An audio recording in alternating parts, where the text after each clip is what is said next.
Welcome to 3 and Out with Jason and Kevin. The music stops so fast it catches me off guard. Welcome to 3 and Out with Jason and Kevin. I'm Jason. That's Kevin. We're brought to you by CincyJungle.com, SB Nation Cincinnati Bengals website, and sponsored by Eastgate Smiles Dental Care. Today's a very special show. Our friend Joe Goodberry is joining us. I'll bring him on right now. Joe, how you doing? Yeah, I'm doing great, guys. It's draft season, so I'm in full Joe Goodberry mode at this point, if you will. Yep, 100% nonstop, up, 13, 14 hours during the day? Oh, you're not joking. I had probably slept on average about 4 hours a day the last 10 days or so, just because it's like I'm feeling the energy. I'm really excited. I don't see it as work, and I just want to get back to watching and ranking guys.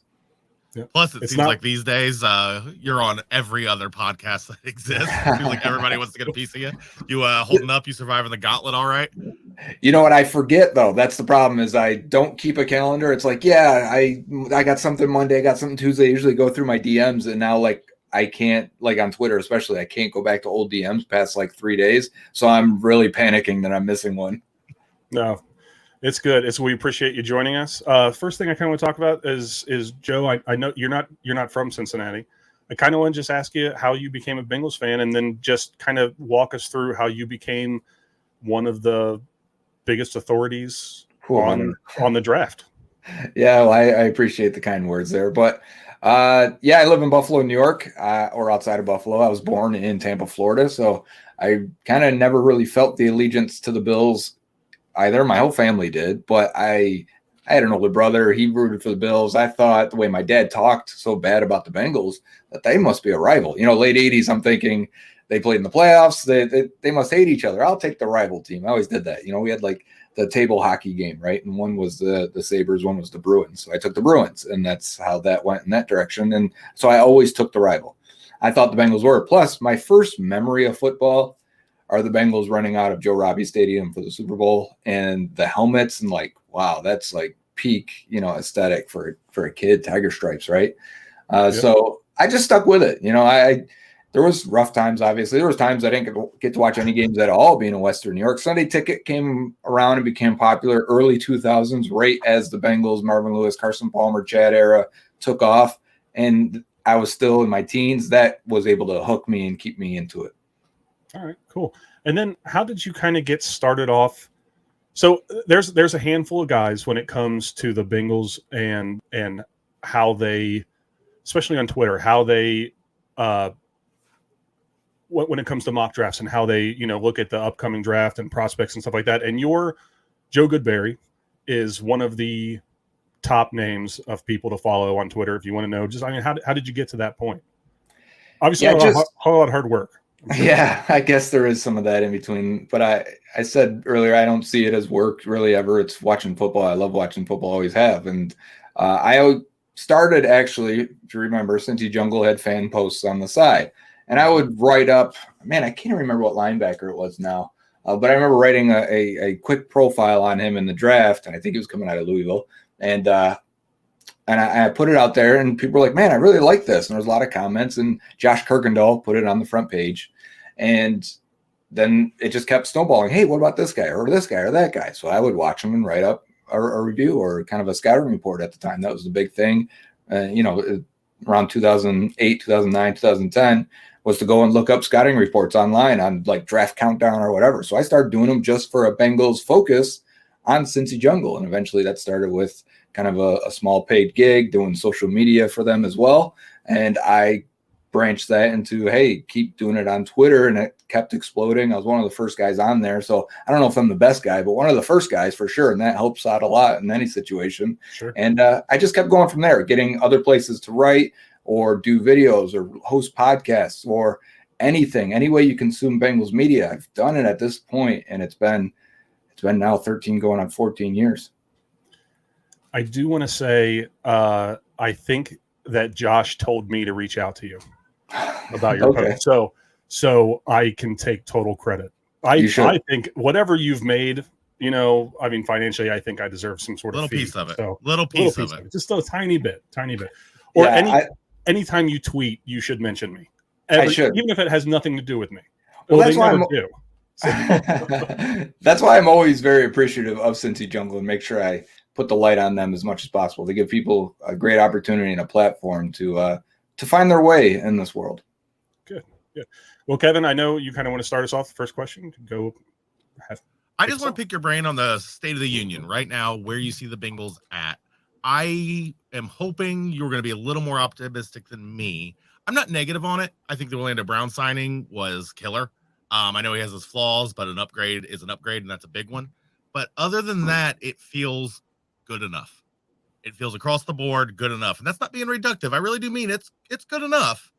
But I don't feel like we did enough, especially tight end, running back. Where was your head at? Where would you rank us? There's still a top 3 or so team in the AFC, which is what's important. Maybe definitely a top 5 team in the league. And I think you're right. We knew they'd lose talent at tight end because Hayden Hurst got the biggest deal in free agency. I just don't think he was worth that, right? And then they lost also Von Bell, and we knew Jesse Bates was going. But the Von Bell one maybe stung a little bit in terms of, well, now they're going to have to go spend some money there. And looking at the landscape, and after the dust settled, they got a guy that has basically started for a year and a half and hasn't been great for the Rams, but he offers some ability, and Nick Scott. But he's also 28 years old as well. So do you feel great about that? You definitely see safety is going to take a step back this year. You get, unless the draft, they go that direction. I'm not projecting that. But tight end as well, unless they land a guy in the top 2 rounds, which sounds like they are interested in doing so.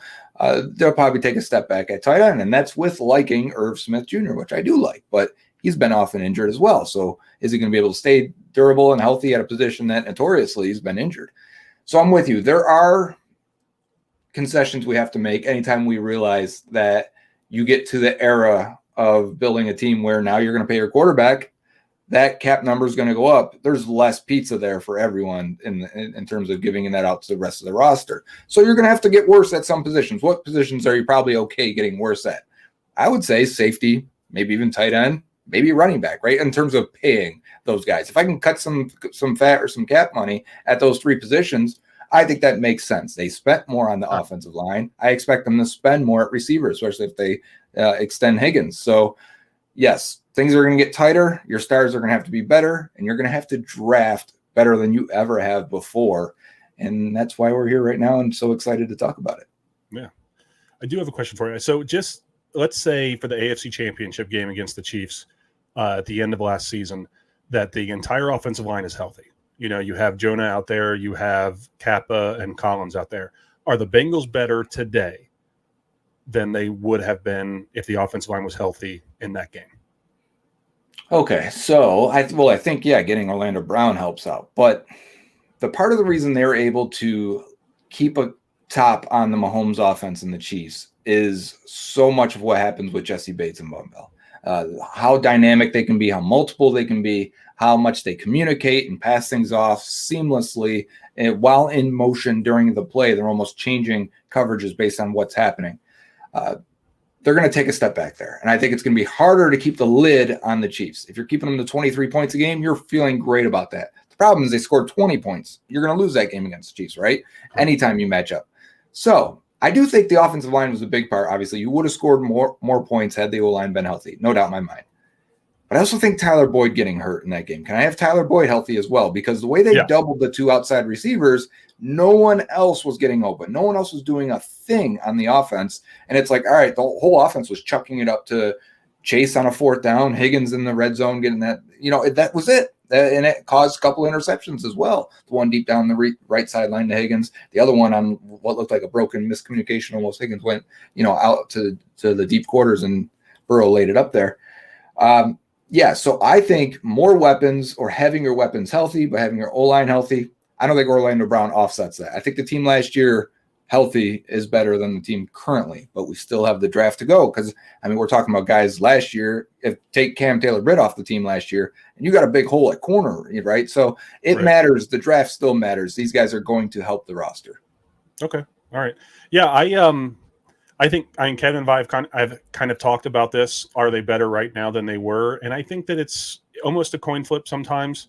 Like we've mentioned before, the downgrade at safety with the upgrade on the offensive line and just, I feel it's just going to go that way. That's when you have guys that you have to pay big money to, that's just the way it's going to be. Kevin, did you have any other questions about the state of the Bengals right now? Just generally speaking, are you as nervous about right tackle as I am? I don't like at all that side of the O-line. I don't like Jonah flipping sides. I don't like expecting Adeniji to start. I definitely don't like this newfound confidence we're all supposed to have in Jackson Carman. What's your take on it? It feels like we're going to have to do the thing I didn't want to do, which is reach for a tackle in this draft. Yeah, I think after the first couple weeks of free agency, after Orlando Brown signed, the idea that Jonah would just flip, one day after Orlando Brown signed, I was like, man, Jonah's just going to have to go to right tackle. It is what it is. And at least you got your 5 starters now in March, which hasn't happened in a long time, probably since like 2015 or so.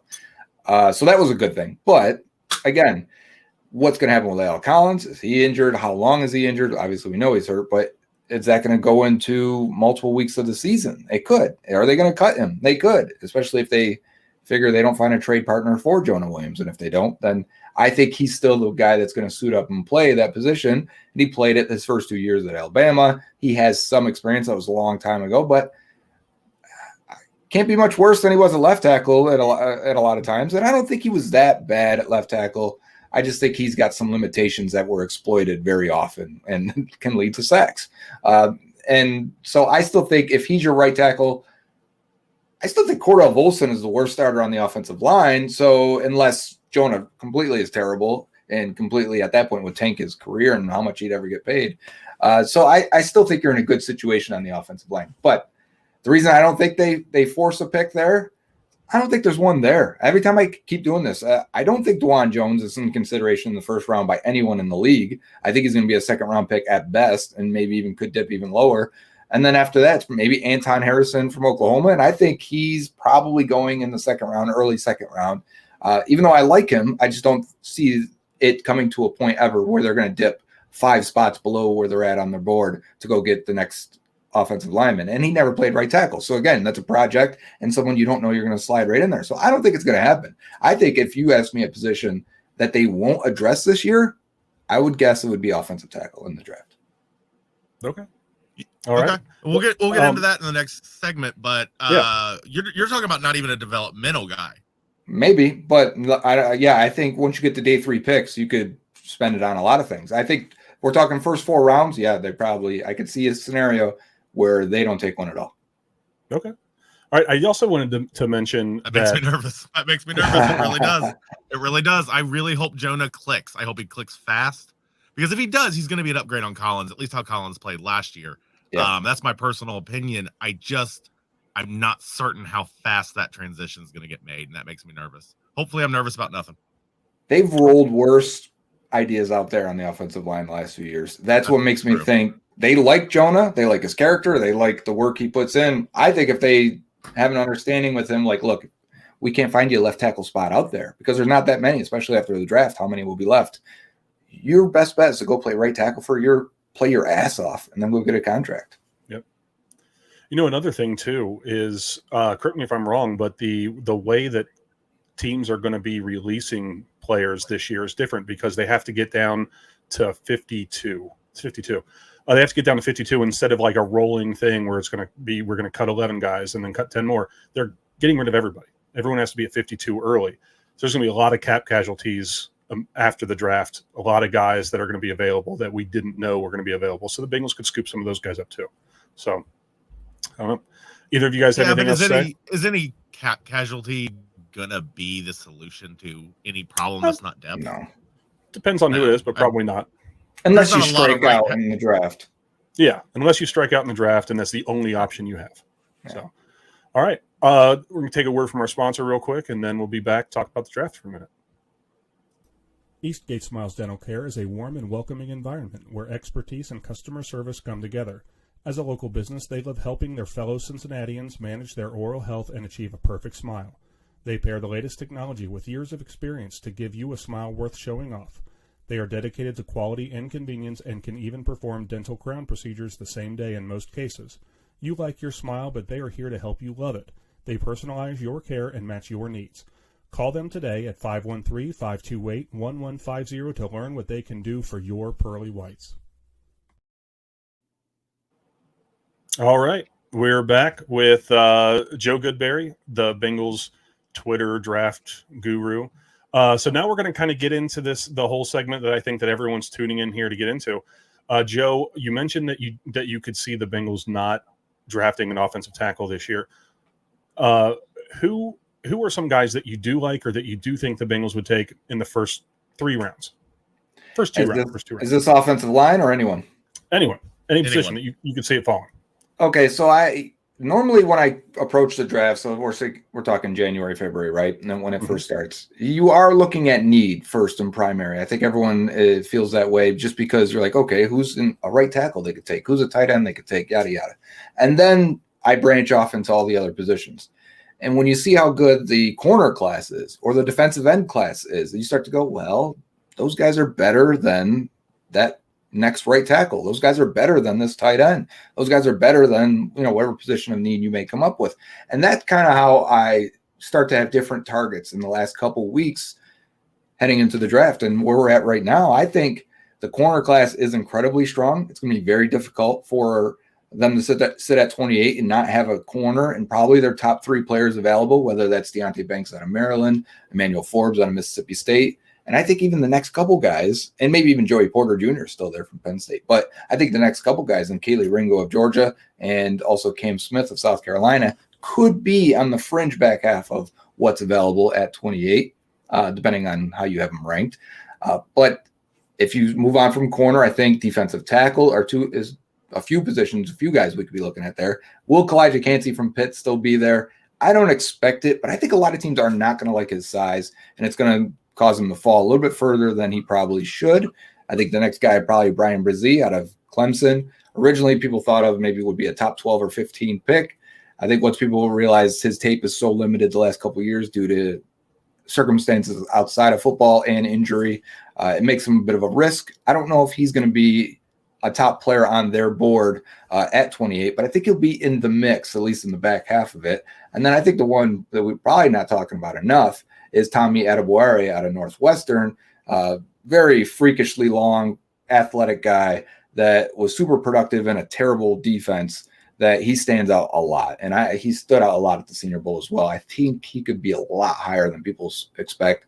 I believe Mel Kiper Jr. just had him as his 14th overall player on his board. You got to think, if he's there and the Bengals agree with that, which they could, that's how the draft goes, they could see him as a value pick at that spot. He actually grades out as a top 8 player on my board as well. So it could happen. And last year, Dax Hill was number 9 on our board. And so Bengals saw it the same way. We're like, they couldn't believe he was still there. And they went ahead and made that pick. So I could see that happening. I don't think there will be a tackle available. Like Darnell Wright is the one people I think hope for. I think he's gone. I don't see him going past early 20s at the least. And I could see him going before Broderick Jones of Georgia, especially teams that just need a right tackle and feel comfortable with him being a right tackle, because a lot of these guys are left tackles in college. And after that, probably comes down to tight ends. Is Michael Mayer out of Notre Dame still there? Is Dalton Kincaid out of Utah still there? At this point, I don't think either are going to be there. I think the weapons in this class are not very good. I think you obviously have Bijan Robinson. He's probably going to go top 20, in my opinion. I think because there's not a lot of first-round graded players in this class, I think he's one of them on every single board. Despite value, someone's going to see it and say, how are we going to pass up a number one, a grade 1 player? And then Jahmyr Gibbs as well. I think he's more of a back half round 1, early round 2 guy. But I think the receivers are going to fall a little bit more than people expected. And I think that's going to push the tight ends up just a little bit. And I don't know if the Bengals will get a chance at either one of them. I think they would like it. I just don't know if it'll be there. And then you get to, okay, would they go for a faller at defensive end? Is that Miles Murphy out of Clemson, who I think increasingly is not finding a spot amongst draft nicks that try to do these mock drafts, and you keep seeing him. At first he was around 13 and then 15 and then 18, and now he's at like 23 on a lot of these consensus boards. And I'm like, when I watch the film, I agree. I think he's more of a late first, early second round pick. Good player, but has some development still to go, and some production issues are reflective of that. So I think he could be high on the Bengals board, and that could be a sleeper pick. Okay. So overall, you think for the first round, you're looking at corner, possibly defensive tackle, probably one of those two, probably not tight end. You think the tight ends will be gone, right? I do. If they're there, I think they'd be interested. I keep coming back to, the newest reports are the Cowboys are into Mayer. I said that before the reports came out. My best friend's a Cowboys fan. We talk draft all the time. And he's like, oh, they'd love Mayer. They'd love Mayer. And the whole time, like, yes, we felt the Bengals would like Mayer. He's been saying the entire time, watch for the Cowboys 2 picks ahead. And it's like, okay, now it seems like he will never be there for them. Okay. What about some – go ahead, Kevin. Sorry. I was going to ask for somebody something a little more specific. Lately on Twitter, or at least a few days ago, you were banging the table for Emmanuel Forbes. Does his weight not concern you? Why should it not concern me? Why is he so high up as far as your board is concerned? Is it just what you think the Bengals need or should do? Or is it you don't care about the weight, you think he plays above it? The weight factors into our scores and our grading. It does have an effect on it, and he still comes out as a top 8 player for us and on everything we grade on and try to use, from the analytics base to the tape review and evaluation. Does it affect him? It does. If you don't know, if you're listening and watching, he was 166 at the combine. He was 170 at his pro day. He says he's played at 173 at Mississippi State. First, what do scouts look for in terms of how big can a guy get? They usually look, how long are you? What's your frame look like? They'll measure wrists, knees, ankles, and arm length and say, okay, you have the frame to add weight. He's got the frame. His wingspan is of a guy that's 6'7". So to think he stays at 170 for any length of his maturation into an adult, I think that's easily he's going to end up in the 180s. He'll probably always be a thin guy. He looks like that kind of guy. But I do believe he'll add some weight on tape. So what do you see with that in mind? He does not know he is 166. He plays like I'm the biggest guy in the field, and that gets him in trouble. I admire it, because he's going to put his head in there and try and dig through it and fight through it and make tackles. Like, he doesn't play scared at all. But there are times you get ragdolled because, dude, you're 166. Like, relax a little bit. You don't need to dig your head in there on that play. You can hang back. You're a corner. So, it goes both ways. The only time I really see it affect him is maybe at the top of the route in contact with a receiver. He can lean in and hold on a little bit more for a ride because guys aren't bouncing off of him. As sometimes these big corners, when contact is made, any position, any sport, when contact is made, how's your contact balance? How do you recover off that? And I think that sometimes he can, again, dude, you're quick and athletic. Just play around him, orbit around the guys. You don't have to make contact. But selling him, tremendous ball skills. I mean, probably the best ball skills of any corner I've watched in all the years I've just said. I've been doing this 13, 14 years now. Best ball skills I've probably ever watched at corner. He is a risk to throw it in his direction. You see offenses and quarterbacks just say, I'm not throwing it over there no matter what, because it's not 50-50. It's 60-40. He's going to make a play on the ball. So seeing that and seeing how it shifts the entire game, I want that. If he's going to be that guy in the NFL, that'd be amazing, especially with how physical and tough and aggressive Cam Taylor-Britt is on the other side. Like, they'd be a great pairing, man. You'd funnel those to the other side, Dax Hill roaming and helping maybe out, helping Cam Taylor-Britt out in the deep half. You've got some athletic studs back there at that point that can do a lot of different things. So I like Forbes. I think he can gain weight. I think the Bengals like Forbes. Everything that I put them through, and I can usually get a good pinpoint on it and get a good read on it. I think he's high on their board. So lately I've been banging the drum because all signs are pointing to, I think he'll be on the board, number one. And number two, I think they like him. And number three, I really love him. All right. I'm sold. That's it. Yeah, as far as the content you've been putting out on Twitter, watching some highlights after you pointed them out, I am very, very high on him myself. This is the time of the year when watching film and all that other stuff, and I'm an amateur at it, where I start to get practical. You start by being flashy. You want the tight end, for example. Now I'm defensive tackle, now I'm cornerback, and it always happens this way where I end up not conservative in a bad way, but I start straying conservative about 2 weeks before the draft. So I'd be all about him at 28. I hate everyone in the first 2 months of watching. Like, I'm like, no, that guy's not worth it. That guy's not worth it. They're like, this guy, no, he stinks, this and that, right? And then towards the final weeks, I'm like, ooh, I like all these guys. I start picking my favorites. Because Well, about with the flaws, the first pass, huh? Yeah, the first pass and all the flaws just like turned me off. And then I realized that is the other thing. Like, there's going to be a lot of outliers. If weight is an issue, well, you could go to the next corner, Devin Witherspoon, and he is like 74-inch wingspan. He's very stumpy. You're going to get Bryce Young as the first overall pick at a size we've never seen before. Clyde Jackansky is going to be drafted at a size we've never seen before at defensive tackle. Brian Branch is a very small safety we're going to see in the first round. Peter Skoronski, as small as a tackle as you're going to find. Some teams are going to play him at guard. It's part of the new NFL where everything's spread out flag football type. Smaller guys are surviving and playing big roles all the time. Sure. And then with corner, you mentioned Cam Taylor-Britt. On the other side, you have Chidobe Awuzie, and he's entering the last year of his contract, and he's also coming off a season-ending injury. So there's not a lot of depth at that position. And Mike Hilton is 29, or he's going to be 29 or going to be 30, one of the two. All right, so let's say first round. Let's say they take Forbes, right, in the first round. They have their corner. Who are a couple guys you realistically like in the second and third round, day two? So let's say this goes like last year, where they go BPA in the first round with a year, with their eyes 1 year ahead, right? Where they're saying, okay, Dax Hill last year, you're going to replace Jesse Bates in a year, and we think you're a top 10 player on the board. Easy pick for them, right? The next two biggest needs they had, and I brought up an old poll from last year right before the draft. I said, what are the biggest needs? Top two vote gets were corner and defensive tackle.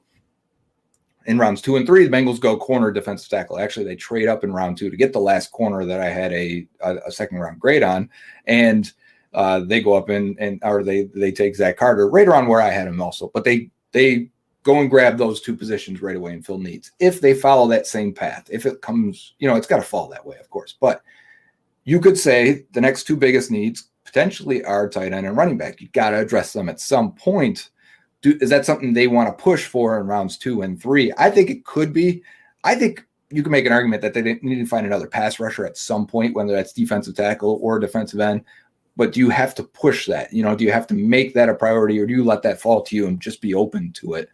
I think you could go both ways, because what's different about running back and tight end is that you don't have to spend a premium pick to find those guys, right? You could say, all right, if we took one in the third or fourth round, that's fine. You can find a running back that contributes in the third round. You can find a tight end that contributes as a third or fourth rounder. So, I could see them putting it on the back burner and trying to go for another position of need. And maybe this is when offensive tackle comes in and there's someone there. Maybe DeJuan Jones is still available, right? And then you plug and play right tackle and try and ship Jonah for anything, because you got your starter. You'll take the monies and cap savings from Jonah. And if you get a fourth round pick, great. Maybe that's your tight end then, right? Maybe that's your running back. So I could see that scenario playing out. I don't know that I like the next tier after DeJuan, if that's Matthew Bergeron, Blake Freeland, Tyler Steen, Wanya Morris. There's a few other guys. Those are more third rounders to me. Will they be there at the end of the third round? I don't know. I keep forgetting they pick so late every time now. So that is part of the equation. So maybe you would feel comfortable taking them at pick 60. I think the Bengals would love it if a tight end is still there. Sam Laporta out of Iowa, Luke Musgrave out of Oregon State, and maybe Tucker Kraft out of South Dakota State. If one of those are there, I could easily see that being the pick. They get a premium player at a position that's pretty strong. I think Laporta or Musgrave could be top 40 picks, and we're just sitting there like, yeah, they're not there. They're move on to the next piece. What would be the next piece? I could see them loving Zach Charbonnet, the running back out of UCLA.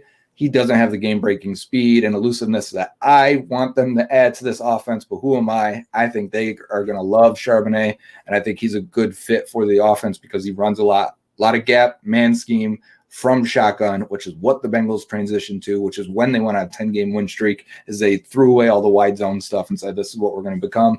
And it's really what they should do. It was a smart decision by them and made a lot of sense. So I can see them loving Charbonnet. And if not, I don't know if there is another running back that you take in round 2, unless Jahmyr Gibbs falls that far. So then you roll that dice again and say, okay, we're going to hope there's a guy there in the third round. So maybe it goes tight end and then running back. If the tight ends aren't there, maybe Charbonnet. If not, that's where I could see them adding another pass rusher. There's a lot of defensive ends still there and defensive tackles. Could it be a defensive tackle like Keanu Benton out of Wisconsin? Could it be a defensive end like Derek Hall out of Auburn, who I absolutely love?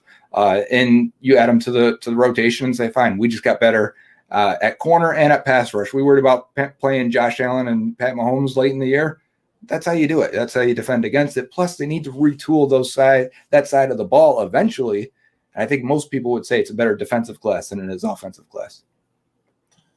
I think I saw on Twitter that there's 4 Bengals defensive players that are under contract after 2024. Yep. There's nobody. I mean, they have to restock that side of the ball. So I think that's something that people miss. They're all about optimizing Joe Burrow, but the truth of the matter is we are in desperate need of the next wave of defensive players. I could see this being a heavily defensive draft.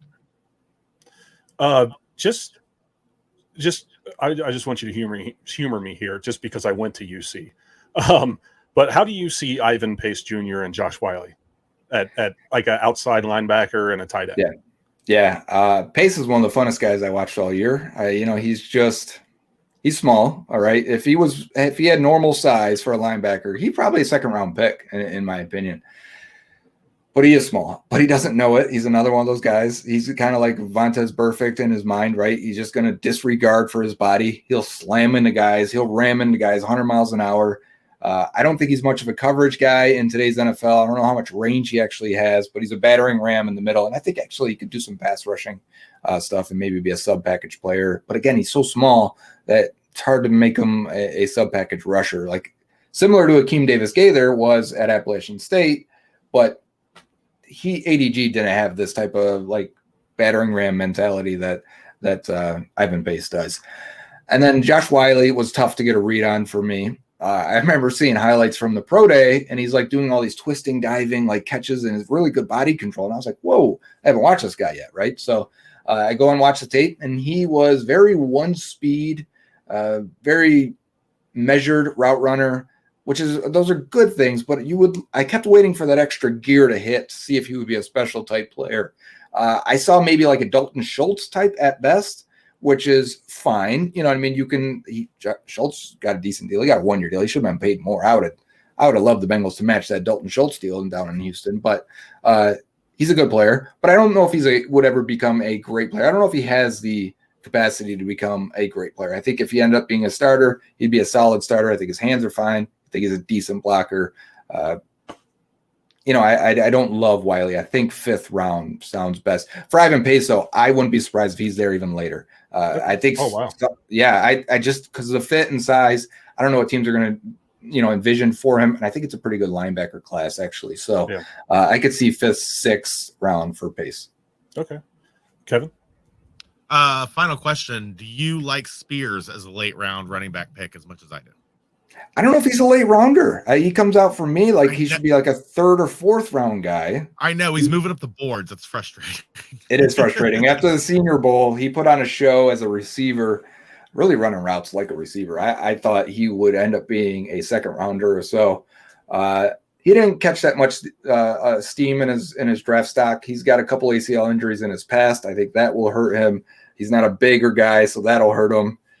He's going to get mixed in with a lot of these. There's a lot of running back by committee types in this draft, a whole bunch. I love the running back class, but there's no big bell cow types after Charbonnet. Really, you're going to get a few guys down the list, but guys that have already been worn through with no tread left on the tires, and you wonder how teams value that. I typically in the past they don't like the guys that have had over 600 plus touches, and they fall a little bit in the draft, and I think we'll see that again. But Tyjae Spears, if they strike out in round 2 at running back, I could see it being 3rd, 4th rounder if he's in that range. Well, depending on how the running back run starts, because that's the thing. Look for when the run starts, because teams start getting a little bit antsy and start jockeying for positions. Yeah. All right. One more draft question. Name one guy nobody's talking about, late round guy that you like a lot, that you want the Bengals to take a flyer on day 3. Would you rather that or one that I think the Bengals like and we'll take? There you go. Do that. Which one do you want? Do both. Do both. Do both. Okay. Do both. Yeah, do both. Okay, I will. Okay, so a late round guy that I really like. I like Ricky Stromberg, the center out of Arkansas. Okay. I don't know that the Bengals will even, like I said, I'm not sure they'll take a tackle if it doesn't fall to them, because history shows you need to draft a tackle in the first 2 rounds if you expect them to be a starter. Anything after that, you can bet that guy will never be a starter in the NFL, and you got a great shot at it. Guard and center is kind of different. It is split much more in the 3rd, 4th, 5th rounds, where I think Ricky Stromberg goes. He's a strong power player, but he actually gets out in front of centers a lot, or in front of defensive tackles a lot. He can play the wide zone scheme. I think he can do everything. I honestly think he's severely underrated. He comes out in our grading system as a fringe 1st-round pick. So, I mean, like, wow. in the system, it said he should probably be a high 2nd rounder, and he's projected to go in the 5th or so, maybe even 4th. So that'd be somebody I'd like them to take. Somebody I think they will take, and we're going to stay with offensive line, so I wasn't sure they'd take a tackle, and I'm not at tackle yet, is Antonio Mafi, the guard out of UCLA. He was one of the funnest offensive linemen I watched, one of the funnest players I watched. He is the kind of guy that's going to drive you into the dirt, dance over your body, and drag his nuts on your face mask as he does it. Like, it's just like, he's so fun to watch. He's just constantly trying to kill guys and then dance on them. And it's like, yeah, I'd love to have a guy like that on the offensive line. Yeah. And it sounds like they do like him. So it'll be interesting to see where that is. If he's projected to go like 5th, 6th, and I could see them addressing the line in that area of the draft. All right, so he's a glass eater, is what you're saying. Oh, 100%, and he moves decently well too. Like, if they end up with Charbonnet, we're going to watch a lot of UCLA tape anyways. I want to say 56 at left guard, and he's a good time. All right, Kevin, you have any other good or questions about some prospects coming in the draft? No, I think I'm good. Okay, Joe, you have time to do a mock draft with us with your board? Let's do it. Yeah. All right, so we're gonna set mock draft time. All right, so we're gonna set this up. Let me present this here, and then you can help me set it up, and we'll go from there. All right. Let's see here. Just let me. All right. So I have here, 7 rounds. Your big board here. Great. Take Steve's and then do Vegas draft order. You got to click on that. Okay. Classic or difficult? Either way. It'll give us different options either way, but both are fun. Classic, and then we're just going to do classic for speed because I did this yesterday, and fast was I couldn't keep mind blowing. Yep. Yeah. All right. So let's go. Let's start. Let me make my screen bigger so I can see these players. There we go. There we go. All right. Kind of scroll down through here. Oops. So the Colts did take a quarterback. Yep. Yeah, Bijan's off the board at 10. There goes Broderick Jones. Joey Porter off the board. Ringo early. Yeah, Ringo. That's and there goes Mayer. Mm-hmm. Let's check it out. How about it normal? Kincaid's and there gone. goes Kincaid. Cowboys go Kincaid. All right. So here we got Darnell Wright's there. Cansey's there. Banks. So Deontay Banks. Yep. Forbes. Man. Anyone you want. Who do you want? I explained my worries about right tackle. I'm going Darnell Wright all day and calling it a day. But this is your mock draft. What are you going for here? What are you thinking? So I didn't really get a chance to talk about Darnell Wright enough. Then it's a good time to talk about him. So you click the button on Darnell Wright, and I'll talk as the simulation goes. Okay. So Darnell Wright was pretty bad the first 3 years in college. I will put it very bluntly because the turn to this year was dramatic as possible. He looked fantastic this year. He's a power, nasty, heavy puncher of a right tackle. Paul Alexander would have loved him, actually. Paul Alexander would be probably running the card to the podium on a player like this. He fits what lined up for the Bengals for those 20 years. I think he is a plug-and-play right tackle, starter right away, with potential Pro Bowl upside. Now, I don't say automatically Pro Bowl upside. I do not think that. I think he's got some issues where he drops his eyes a little bit too often and goes for the kill shot. Guys can swim move him and make him miss real bad, like Olaying the bowl, if you will. And fine, he's got some limitations that way. But at the same time, I think he is more than good enough and will be an upgrade, be the best right tackle they've drafted or had since prime Andre Smith. Smith was very inconsistent, but when he was on, he was pretty good. So it would be, it's been about almost 10 years now since we've had a good right tackle. Well, so that brings us to pick 60, and you can see here who's on the board. You got Laporte there. No one wants a linebacker, huh? These guys are good. Those 3 linebackers are really good. I don't want one, but So who do you got here with the second round pick? So my highest graded player would be Derek Hall of this grouping. I don't know that I want to go that direction, although why wouldn't you take the best player? I really think Sam Laporta has a chance to be a special tight end. He doesn't grade as high right now. He's still a bit raw. When you watch Laporta, I was joking with Jake Lisco of Lockdown Bengals earlier today that he kind of runs like the inflatable mans at the car dealerships because he's a bit raw and a bit uncoordinated. And he's still young and highly productive. That's still young. And I think he's only going to get much better in an NFL system. You can split him out wide. You can put him in the slot. You can block from the wide position. You can be an H-back type. I'm going to go with Sam Laporta here, even though I'm very tempted to go Derek Hall because I think he is probably going to be a better version of Carl Lawson in similar school, but similar strengths and weaknesses as well. All right. On to the third here.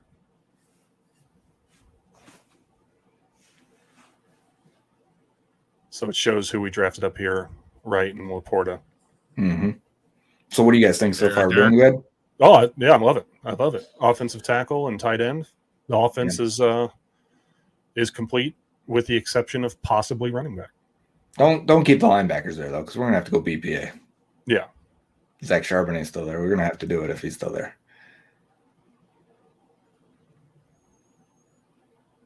All right. Following that way. Okay. We're cleaning up on this draft, guys. Yeah. Yeah. All right. So you're taking Zach Charbonnet, right? Now, I want to say before we do, Jack Campbell is a top 12 player on the board. He is an extremely clean, safe prospect with very good high upside markers on every single thing you look for at linebacker. I don't know why this draft doesn't want to give anyone a linebacker. Those guys all lasted way longer than I expected. We had a high grade on Logan Wilson too, and he went in the third round that year as well, an early third round. So we're almost a whole round after that. But I do think if the Bengals were here, they would take Zach Charbonnet and say, thank their stars. They almost took him at 60. Yeah. He's still there in the round 3 for whatever reason. Let's go with it. All right. Is there any part of you that wants to take a linebacker here, considering the Logan Wilson contract coming up and considering the value of running back is generally kind of undervalued in the league, and rightfully so, I think, where you say, I'm grabbing this linebacker, he fell. This solves my Logan Wilson issue, assuming there is one next year. And you've just saved a ton of money, and you've kept your linebacker core strong. Honestly, if I was thinking positional value a little strongly, I would have went Derek Hall and then Jack Campbell. And that linebacker value is pretty low down there anyways. Even guys in free agency are getting $5 million a year, right? And I still think the tight ends and stuff and running backs that are available are still pretty good players. But at the same time, I'm trying to think of how the Bengals would do it. And I think they would go in this direction if Wright, Laporta, and Charbonnet are still available at those picks. And this is funny because earlier we said I wouldn't be surprised if they want heavy defense in this. And here we are, 3 offensive players right off the rip. All right. Back on the clock. So with what we got here? 131. Mm-hmm. What are you looking at? What do you see? So I'm looking at the top of the board. I try to stay there. Eli Ricks, not a big fan of. Oh, really? I am not. Yeah, I instantly went down to Darius Rush and was like, oh yeah, I'd like Darius Rush a lot. And then I tried to see what other corners were there just to be in the right mind frame. Corey Trice is like 6'3", amazing tackler. I think he could be the Trey Flowers like right away, and that would be fun. And so he'd get on the field right away, and maybe he can develop into something more. It kind of makes me wish I didn't take a running back because Roshan Johnson is still there. I like Andre Miller a lot. Not a big fan of Zach Evans, so I hope that's not the pick.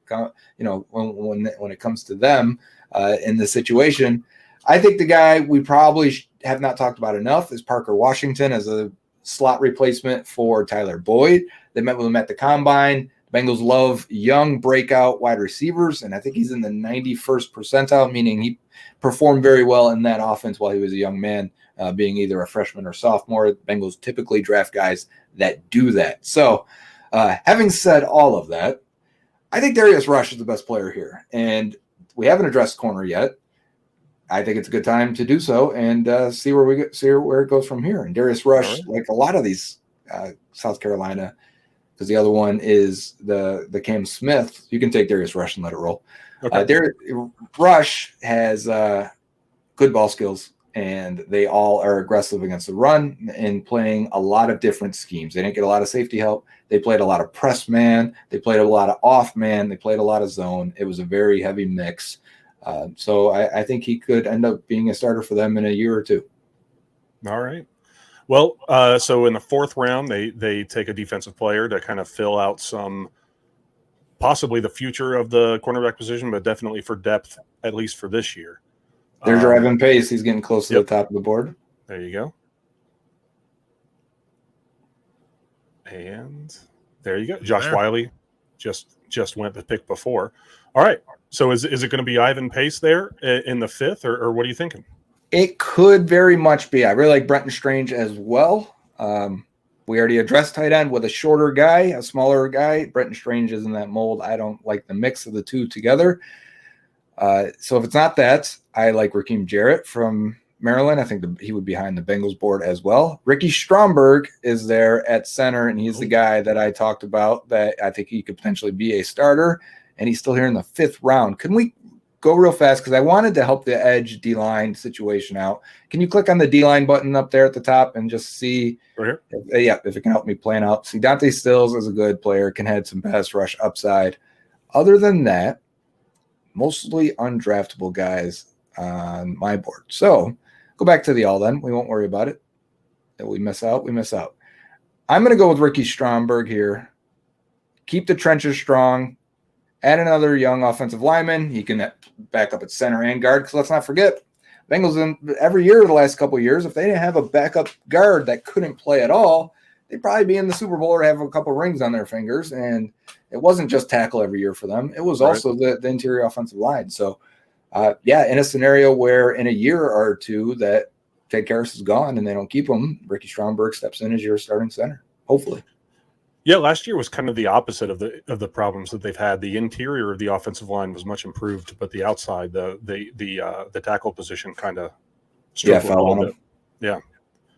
All right, so on to the 6th round. So far, they have 4 offensive players, 1 defensive player. Mm-hmm. After we had talked about how they were going to go defense heavy. And they could. If we rolled this back, we could very easily, I think, have gone defense. Like one pick of Darnell Wright, and we were talking about KNC, Banks, or Forbes. I mean, it could have easily started that way. Yep. All right, on the clock in the 6th round, who do you like? Yeah, at the top of the board, Baldonado, Hickman. I think you could end up with either one of them. We're talking about 6th round here. Blackman, also, he's a 24-and-a-half-year-old corner, so I don't typically like that, but we're talking 6th round. Most of these guys are going to play special teams at some point. I'm going to mix and double dip, though. Okay. I'm going to go with somebody that would fit very well with Zach Charbonnet and add a little bit more speed, a little bit more elusiveness, and maybe a little bit more as a 3rd down back to help out there. And I'm going to go with Keaton Mitchell, the running back out of East Carolina. He's the son of former Bengal Anthony Mitchell. He played for the Bengals in the early 2000s, Marvin Lewis era. He's a speed guy. ECU, that's where Chris Johnson came from, if you remember. He has that same glider stride, but he's 5'8", 180, so he's small. But we took a 225-pounder in Charbonnet earlier, and now we've overhauled the running back room, maybe potentially saving some money if we feel good about these two and moving on from Joe Mixon. So we may have saved enough to extend everyone with the Jonah Williams by replacing him with Darnell Wright and now beefing up the running back room. There you go. Saves them around $25 million because go after June 1st and trade Jonah. All right, last pick coming up here, 7th round. Could they go quarterback, do you think? Yeah, I think so. The UCLA quarterback here, again, we're talking about UCLA guys a whole bunch. Will you click on quarterback? Let's see what's there. They might with a couple other guys too. But I would also like to check out wide receiver. Okay. Yeah, the Dorian Thompson-Robinson from UCLA. They had a top 30 visit, I want to say, with him. Okay. But at this point, he's probably undrafted. So you're setting out that visit to make sure you got a relationship with the guy to bring him in as an undrafted guy. Go to receiver for me. Matt Landers is very interesting. They had a meeting with Hazelwood from Arkansas, so both Arkansas guys. Okay, let's go with Matt Landers. Okay. I'll tell you why. So he's got more size. He's more of the T. Higgins type body type. So he's not. I don't think he's ever going to develop into your future slot guy or anything like that. But I do think they got a couple of those guys to if when Boyd goes down. Trent Irwin stepped in. Trent Taylor has made some plays for this team. What they really haven't had is a backup outside wide receiver.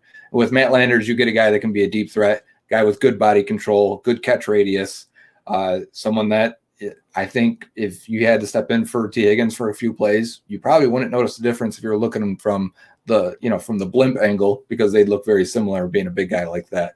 So 7th round pick. Let's see. Okay. So we're wrapped up here. We got Wright in the first, Laporta in the second, Charbonnet in the third, Rush, and then Stromberg, Mitchell, Landers. If things went this way, what would you give them? What would you give the Bengals a grade? I would only knock them for ignoring the defense so much. And so hard to knock them when you did it yourself, man. But I would knock them for that. But man, I don't think you'd have to spend another. Yeah. First 3 plus.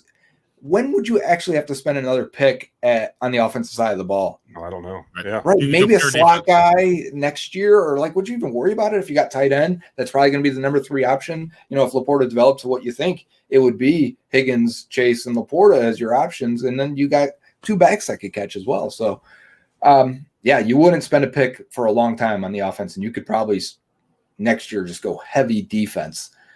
It's just the way it works. So I would give them. I don't see how this wouldn't, because the value struck them every single time. They were lucky. I would say this is probably an A- at least, knocking a few points for not getting more defensive help. Okay. Well, I mean, I know that this would make me happy. You wouldn't have to worry about anything on the offense for a while. Like you said, the defense would be, maybe there's guys that are cut after the draft that you could bring in. But when you're putting up 60 points a game, it doesn't matter. Right? Yeah, or shooting for 60. Shoot for the moon, and you don't have to worry about defense. Exactly. I'll say after this draft, I'm going to go do a mock draft on PFF because it keeps me real humble every single time. Yeah. So I need to balance it. They give you terrible grades. That's why. Oh, yeah, they do. Darnell, right? F-. F-. I Yeah. don't even know it went that low. All right. Joe, do you have anything else you want to add? No, you can find me on Twitter at Joe Goodberry, is where I mostly get my takes off and post clips and do my thing there. So find me there if you want to talk Bengals ball. Yeah, I do want to mention Joe Goodberry has a subscription service on his Twitter, and I drug my feet on it just a little bit, mostly because I'm an idiot. I don't know how Twitter works, and I thought that I would have to go to an individual feed to read, and I was like, well, I'll just never do it. I'll just forget, and it'll just back up on me. Recently subscribed, very, very worth it. Absolutely. Thank you, Kevin. And I plan on having much more once the season actually starts. We got, there'll be a lot of video reviews, player evaluations, scouting reports on current players. I've got a lot planned for when the season actually gets here. Yep. Yeah, I'm subscribed to. Very happy I did it. If you're on the fence, do it. Absolutely. Very much worth it. Joe, thank you very much for joining us. I'd love to have you back on the show post-draft, maybe get some thoughts about what they did do. It'd be amazing if it worked out that way. Exactly. It really would be. But for Kevin, I'm Jason. This has been 3 and Out with Jason and Kevin. Brought to you by CincyJungle.com, which is SB Nation's Cincinnati Bengals site, and sponsored by Eastgate Smiles Dental Care. Who day? Who day? Who day?